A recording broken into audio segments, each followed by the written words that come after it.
and then something's revealed, and then it's being trivialized, and the action goes on and that kind of stuff. But in every movie, the ones we're talking about, there's always one moment where everything's revealed and the truth is told without any Hollywood effects, and then the movie continues. Yeah, my favorite scene in the Adjustment Bureau is the scene where he meets Terence Stamp, because I think one of the most important things you should do as a screenwriter is have your villain, well, he's not so much of a villain, but have your antagonist give a compelling argument or motivation for why they do what they do.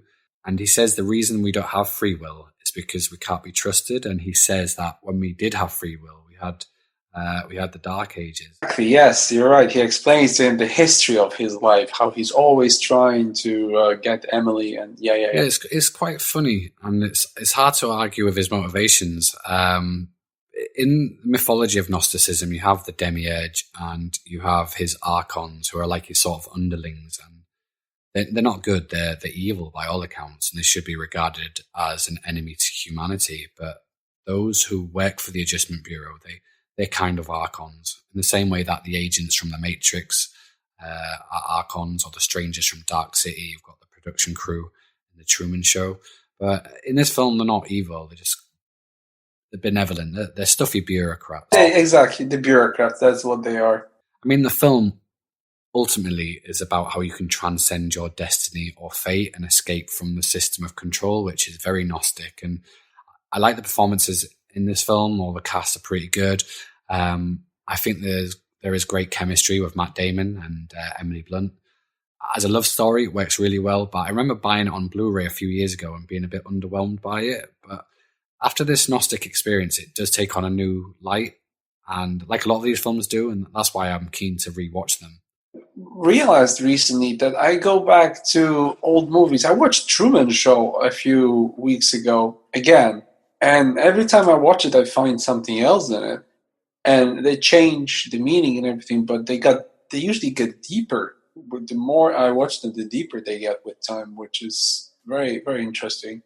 Yeah, I've done the Truman Show already, and I was kicking myself because I actually failed to mention it on the podcast with Miguel. But the strange parallels with Jim Carrey, like what's going on with him, it's almost like life imitating art, art imitating life thing, because he had his own spiritual awakening by the looks of it. He looks like he's woken up it did look like he'd woken up with the strange interviews that he was having. Only strange from other people's perspectives. But I had a rumor that he was supposed to be playing Terence McKenna in a movie, and he took magic mushrooms to prepare for the role and research. And he woke up as a result of it, and he did all that weird shit on a chat show talking about the Illuminati. But he seems a bit more grounded now. The next day after taping that thing with him revealing the Illuminati, his ex-girlfriend was killed. So he got the message and he just stopped. So this is what they do. They'll tell you not to mess with them. Well, you could see on Kimmel's face that he was panicking. Like he absolutely didn't know whether he should join him in making fun of this. But yeah, they're very quick. It's when you do something like this, it happened many times before. Carrie wasn't the first one. So. Yeah, I mean, it is weird about how he starred in a film that's about waking up spiritually. I mean, that's the subtext of the Truman Show, and then he did in real life. But even Eternal Sunshine of the Spotless Mind has got similar themes to the Adjustment Bureau in regards to a surrounding reality trying to stop your love or trying to stop what you're trying to gain from life. I mean, that's what I thought anyway, but when I was watching the Adjustment Bureau, I thought, I have seen this film, especially the Third Act, I've seen this film done better. And it made me wish that Michael Gondry, who directed The Eternal Sunshine of the Spotless Mind, had directed this film instead, or adapted the story, because I think he would have done something really special, especially with the Third Act. But I mean, I'm not slagging off the Adjustment Bureau, but I think it could have been done better. But once again, it works in expressing these metaphysical ideas. That and The Truman Show are both a nicer retelling of Gnosticism. The original concept for The Truman Show was supposed to be very dark, And I think they switch between these concepts. I'm not sure if you know how it works in Hollywood. If you follow the script writing process and then the approval, how it undergoes all types of changes, these movies start usually very, very differently. They start as something completely different. And they go through a process of so many approvals and alterations and so many rejections that what you get in the end is absolutely, it has nothing to do with the initial concept. And both the Adjustment Bureau and the Truman Show, there is something very, very different. You can tell. Very often you'll find the core of the concept in it, but it will be dressed in this pop type of, cotton candy type of Hollywood nonsense. And there's always, it needs to be put in this little box of kind of a template for Hollywood movies where you need to have a character undergoing a metamorphosis, a change, some sort of awakening. And there are a few other elements, but it needs to be put in this. I don't know why they insist on having this. There must be a reason for this, but it all looks the same. In the same way as all music in pop culture is made of 4 chords, in the same way every movie is made of the same few elements. So, yeah, they usually start as something very different. I'm not sure if you're familiar with Joseph Campbell, but he devised the monomyth, this idea that every culture have these stories that follow the same sort of narrative pattern. Someone is in a place of comfort. You've got like Luke Skywalker or Frodo, and then there is a call to adventure, and then there's this wizard type character, and there's usually metaphysical ideas going on in the background and supernatural things going on. And it's amazing how that story structure is basically in our DNA. That's why these films become the most successful, because they really resonate with modern audiences.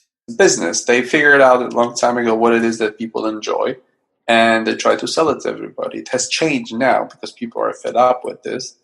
But if you look at Matrix, you look at Hunger Games, it's the same movie. Yeah, it's the hero's journey. The Matrix is a great example of that, actually, because it was able to incorporate Gnostic themes, which really resonates with people.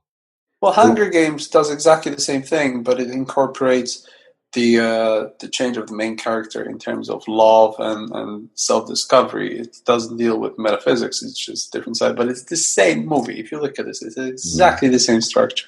A lot of these films are about taking down an empire of some sort. It's always some sort of tyrannical, totalitarian empire, and it's anarchy, basically. Isn't that interesting that these movies come from the tyrants and we watch them sitting at home doing nothing while rooting and cheerleading for the characters that we should be playing ourselves? Maybe that's always been a part of the eternal plan, that when more people do start to wake up, they will remember all of these films were trying to wake us up, to remind us that we can rise up on top of these empires.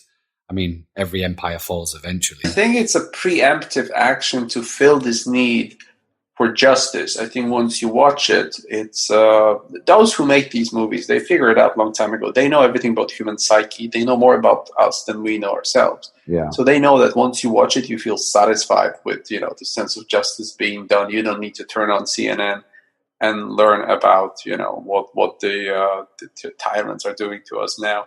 Everything's good because the movie showed me that it's good. And I think if it wasn't for these movies, we would be rebelling more. Maybe, I'm not sure. But it depends who watches it, because I watched Hunger Games and recently. I just rewatched it. And after watching this, I realized that it's a great movie, by the way. I thought it was just a story with Jennifer Lawrence. But then I watched it and I was like, no, that's a bit deeper. I even started reading the book. And I made this video called "You're Not Sheep, You're Not Cattle." And that video went to like 24,000 people who uploaded it to their channels, and it spread.